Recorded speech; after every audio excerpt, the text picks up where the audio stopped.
All right. So I watched this movie like 2 weeks ago, I would say, probably. And I told you before that we were going to record this, I said I don't even want to spend 15 minutes on this movie because we have so much other good stuff to talk about. There's been actually a lot of good movies coming out, like Obsession, It's Cheap funny, Detectives. though, because if you remember the review we did like 3 weeks ago, we both sat here and said, there's like nothing coming out. Maybe we should do streaming. Maybe we should do TV shows. There's like almost no movies. And then we sat down yesterday and we're like, so we have like 35 movies to see in 2 weeks. Should we just stop sleeping? Yeah. Also, Daredevil and Punisher and Literally.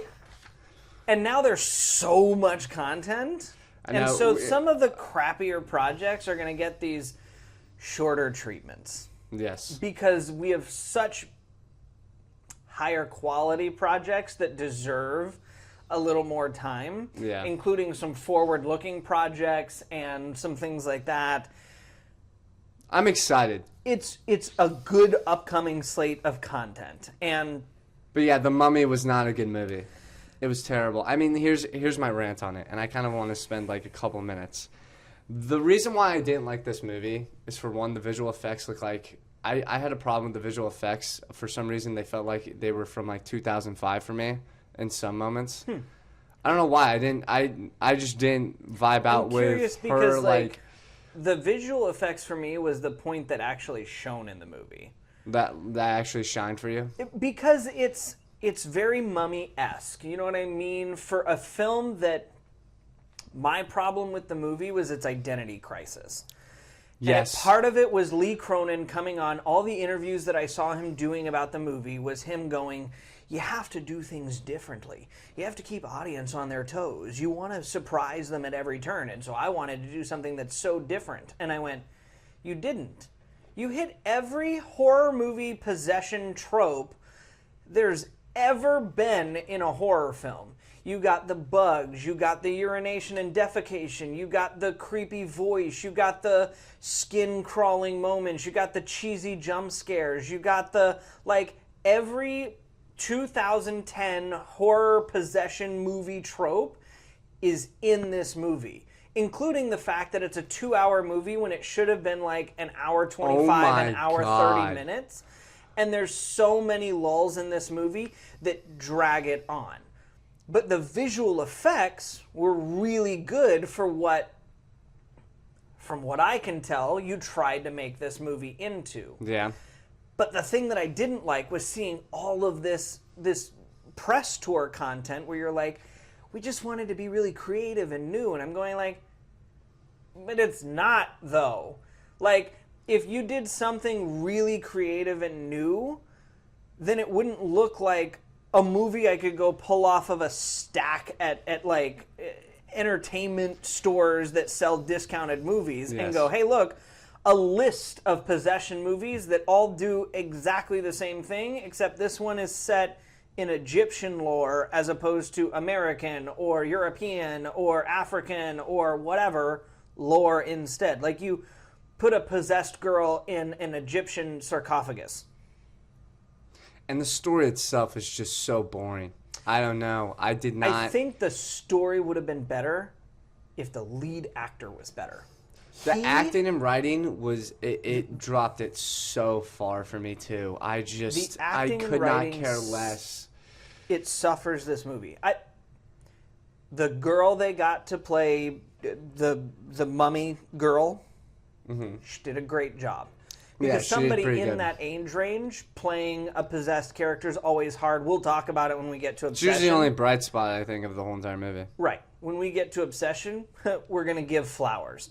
This girl also deserves flowers, not nearly as much as Obsession, but she deserves flowers in her own right because playing a character like that is difficult, especially when it's some of your first projects, is playing somebody that twisted. She did a good job of it. But the dad sucked. He's so terrible. And, like, every bit of dialogue that they wrote for him is cringeworthy. And, like, I do. He's terrible. I'm not even going to expand on that. The mom was Passable. but not good. The relationship just it was ticking me off because the amount of I understand, and me and my friend were kind of getting to talk about this with Obsession, but you obviously think logically when it comes to like horror movies. You go, oh, why couldn't you have done this? Why couldn't you have done that? But the fights they were having just did not. It kind of made me taken out of the story, and it just wasn't believable for me because I'm like, your daughter is clearly possessed. You go back to movies like Paranormal Activity. Yeah. And you go, so you just came into your daughter's room in the middle of the night and she's floating 10 feet above her bed. And we're like, go back to sleep, sweetie. What do you mean go back to sleep? Dude, get out of the house. Like, there's just certain... And like, when her leg... during the toenail clipping oh scene, my God, pops off, and she's like, I can take care of her at home. I'm like, I was a trained medical professional. If I'm clipping toenails and a piece of leg flies off, we're going straight to the hospital and we're not leaving ever. You need professional help. What? The funeral scene was ridiculous. And also like God. 20 minutes too long. Exactly. Like we're getting like introduced to like their whole entire family tree. I'm like, what are we doing right now? Why was that not intense music, little build up, seeing her crawl through the roof, watching everything fall apart in a quick 5 minutes, and then scene's done? Like, a lot of the build up for this movie could have been done in a severely condensed time and been way scarier and a lot more payoff for it. But instead, I mean, her build-up just coming home from the hospital, she takes 30 minutes just to start freaking out. And I'm like, dude. And isn't the build-up to the movie kind of like really long? Do you feel... The build-up to the movie was actually the only interesting part because it actually dealt with all of the lore for everything. And it was the only part that I was interested in. Because I was like, okay, so there's this old ritual. We have to keep this demon buried in the field out there because otherwise it drives people nuts. And I was like, this could be interesting. And then the rest of the movie happened, and I was like, no, I don't care. Never mind. There's too many characters as well. And it really bogs down the story for me because you're just introducing someone, all of a sudden... a professor is introduced. Then we're introduced to obviously the lore of the ritual family that like has to deal with the mummification and everything, and they're trying to kind of like preserve the mummification or whatever it was. I wouldn't mind all the characters if it was a better written story. Yeah. For instance, we talk about the Pierce Brown books all the time. There are dozens upon dozens of characters and storylines that branch off in every different direction. Mm-hmm. The difference is that they all intertwine really well with each other. Everything kind of fits in its own place. And it comes together. And it comes together in the end to kind of tell the story that you want it to tell. This story, it kind of feels like everything's sort of just thrown out there. Like when the mummification daughter goes out and grabs the box with Katie written on it. Like, I kind of went and I was like, what is that? And also, why do I care? And she's watching the video of it, and I'm going like, I still don't know that I care. And then it's just her being mummified, and I'm like, okay, again, why do I care? And then 30 minutes later, they're like, oh, during the mummification, we actually trapped a demonic spirit inside your daughter during the mummification process. And I went, so why not cut out all of this and tell us that's what you did here and cut out 30 minutes of unnecessary movie? Because if you do that, then the weight of it is all brought into this one moment and it connects everything much better and the story gets a lot more interesting.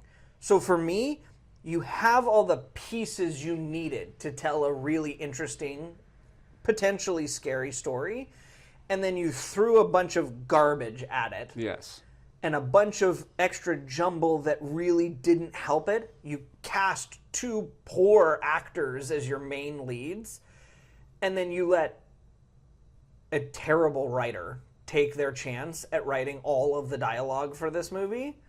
It was And this awful. is what we ended up with. Yeah, it was, and even I just, the siblings getting taken over was just, I don't know. There was no payoff for that either. I just didn't, believe, there was no sense of, urgency almost. That's, what I didn't get a feel of, okay, the kids are possessed now. Okay, nobody's going to, we're going to stay in this house, and we're just going to be here. It's...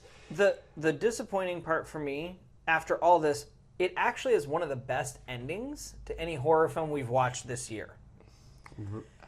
Because the girl who caused the mummification is actually the one who's possessed and buried by the end of the movie. True. Horror films don't get endings like that. It's a good cap off, I have to say, but the problem is that I don't care through so much of the movie that it doesn't feel as satisfying as I want an ending like that to feel. Yeah. If we get that kind of an ending in a much better told story, that ending is me bouncing up and down in my seat going, ha ha, suck it, got what you deserved. Yeah. And in this one I was like, okay, well, at least I guess she gets the shell of her dad back. That's nice. Sort of. The whole entire build-up and the whole entire story, I felt like it was trying to be 2 or 3 different movies at once. It was trying to be a detective movie and a horror movie at the same time, and I'm like, I just don't. What are we doing? You're telling me. But again, I've seen we've seen it work before. There's an Anthony Hopkins movie, The Right, that is kind of a whole bunch of different stuff in place. A priest goes to learn under Anthony Hopkins, a priest in, I believe it's Rome. Yeah. And he figures out that the priest is basically faking all of the miracles that he's performing. Mm-hmm. But then Anthony Hopkins' character actually gets possessed, testing the priest who's learning, who is doubtful. The priest that is there investigating Anthony Hopkins is there to investigate. So you get the detective story. You get the possession.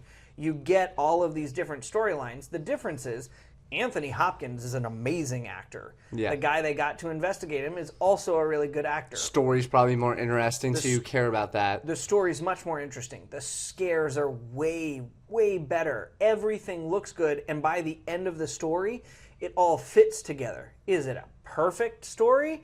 No, but compared to this movie, I'd watch The Right again and again and again. I got more scared. I wouldn't want to watch this movie again. I got more scared watching the trailer for this movie than I did for the actual movie itself. Yeah, and there are a couple of jump scares that any horror movie still get you because you just, I wasn't expecting that. But in terms of actually scaring me, horror and tension, I just didn't, especially in the third act, because there wasn't much to invest you. And the Conjuring movies are a great example. They do such a good job of investing you in every character that by the time you're in the third act, Ed and Lorraine Warren, you want to make sure they're going to make it. The people they're helping, you don't know who's living, who's dying, and it's usually a tight-knit family that they've introduced you to every single one of those characters, and you care about them all. Mm-hmm. So you're invested in the exit. You're invested in the exorcism. You're invested in all this. We get to the end of this one, and I'm like, all right, let's kill him or let's not. Let's get out of here, okay? Seriously. One way or the other. Can we? I didn't. This was not my favorite. And I was telling, it was funny because we were having conversations about it, and I was like, I hate the horror genre, blah, blah, blah. Didn't get a chance to see Hokum, and that was not my fault because, my goodness, it did not have a theatrical release long enough. So this is going to be the I told you so moment, and I've been waiting for this. I know. 1 week theater time. Hokum did not deserve a 1 week theater time. It didn't. It's not the horror movie of the year because I think we both just probably watched, and we haven't seen Backrooms or Passengers yet. But without having seen those, we might have seen the horror movie of the year already. Yeah. Fuck. And that's with Bone Temple movie coming out. Movie of the year. But Hokum was still a good movie. I know. I wanted to go see it, but it was in the theaters for 1 week. And you were like, you have to go see it. And you're like, you should go see it before work. And I was like, no, I'm fine. I'll go. And I legit... For 2 straight days, I was telling him, I was like, go see Hokum, go see Hokum, go see Hokum, go see Hokum. And he was like, no, I'm good. I'll just see it like next week. And then next week, gone. And I was like... We need more. Just give me like a week and a half. What are we doing? 10 days. 14. How hard would it be to leave it in theaters for 2 weeks? Because I don't think the budget... Was the budget a lot in that movie? No, it wasn't high at all. Like, the visual effects and everything weren't crazy. And they're not usually for a horror film. It's more relying on the creative decisions. It is. And like, there weren't giant buckets of blood. There wasn't, like, crazy visual effects. Like, the most expensive shot I can tell you came at the end of the movie. And it still... by my estimation, probably wasn't that expensive because it mostly looked like makeup. Okay. And I'm like, and again, we will review that when it comes out on streaming because it will probably come out on streaming within like a couple weeks. It should. Okay. But, like, when you have so much good horror coming out, yeah. I mean, it's the genre of, because if you really do think about it from 2025 to 2026, it's been the best genre. Oh, you even go by back far. to 2023 for movie theaters, even. at like, least. They're blowing up. I mean, it's become one of the most watched movie theater genre in the last 5 years. It's actually kind of and it's insane. always been popular. It's always been popular, but to be popular in this era where it's people are struggling to keep their movies in theaters for like a week or a week and a half, and you're looking at a movie like Obsession, Bone Temple, who's basically getting its like a reboot of a franchise, and now people are Sinners, those types of movies. It's all right. Sinners won an Oscar, won several, and it's a horror film. It's technically a horror film. Not necessarily the most scariest horror film. No, we talked about that, but it's still a horror film. It still falls under that. Send Help was great. Hokum was good. Obsession, we'll talk about it tomorrow. Amazing. And even the Passenger movie that's coming out. It looks great. It looks great. So Backrooms, A24 project. They're great at horror. It looks great. And you have like Undertone, who were disappointing. Undertone could have been a good movie, and that's why it was 85% the way there. It needed 15% more, and it would have been a great movie. And that's why it's for example, like Obsession compared to Undertone is the definition of if you would have just you had all the creative elements there and it was a great concept and a great idea. If you would have just gone the extra mile and gone all in with it, it would have been probably one of the best movies of the year, but it unfortunately was one of the worst movies because you didn't take that chance. Yeah, it took a flop. So for The Mummy, I'm going to give it, I did not like this movie at all. I mean, for rewatchability and everything that we talk about, I don't want to give it too low of a score, you're right. I'll give it like a 4. I just didn't, it was so bad. I almost walked out of the theater because I just kind of really just didn't care about the story. That's the main thing for me. And with horror movies, you have to make me care about something. Well, anything. And we've talked about it. All the movies that we've mentioned throughout this episode, every single one of those has a compelling story. This isn't Mortal Kombat. You have to throw in a good story. It's not enough to just throw in a monster anymore. It's not. I need you to tell me a story of some kind and make me care a little. I'm sorry, throwing a demon... Have a moment to remember, or throwing a werewolf, or throwing a vampire, or it's not enough just to have a monster in a movie and call it good. Yeah. I need you to engage me. I'm giving it a 5. Yeah. Mostly on the visual effects. Because it was very Evil Dead kind of visual effects. It was, I mean... We disagree on that, but I'm not going to... I was probably just hating on the movie, to be honest. Well, and like, the thing that impressed me the most was the skin that ended up being the wrappings and like those kinds of visual effects and the makeup and stuff. Like, yeah, I see what you're saying. My sister went to school for that kind of stuff. Those kinds of things are really hard to execute well, and none of it looked... Jarring or cheesy. It all looked believable enough that I was like, okay, like... Even when she's peeling it off at the end of the movie, I was like, okay, this is like grotesque. It looks like she could actually be doing that. Fine, fair enough. And her performance deserves a little bit of a boost because she portrayed a creepy girl well. Yeah. I'm sorry that no other actor showed up to your film. Like, I really Sorry, nobody else showed up. But the good news is that some casting director one day is going to watch your performance in this and want to cast you in something else down the line, and you're not going to have a bad cast list with every film that you're a part of. Obsession being a great example in where everybody that's involved in that film, great. Yep. The Conjuring film, 95% of the people in that film, great. There was one guy we didn't like. He was barely in it. Yep. No, it wasn't my favorite. But, unfortunately, because I don't like the genre, but at the end of the day, I just have to accept it. Horror movies have been the kings of a year and a half for the movies and the movie theaters. So, yeah, wasn't the best. But we're going to review. Mac is going to make a special appearance, and we are going to talk Obsession on Friday. That will probably be posted by Monday or whenever you can do it. That's going to be exciting. Can't wait for that. That is going to be probably the best conversation besides Project Hail Mary that we're going to have of the year when it tops out movies and Marvel stuff and DC stuff. But yeah, Curry Baker, hats off to you. Oh, bud. my God.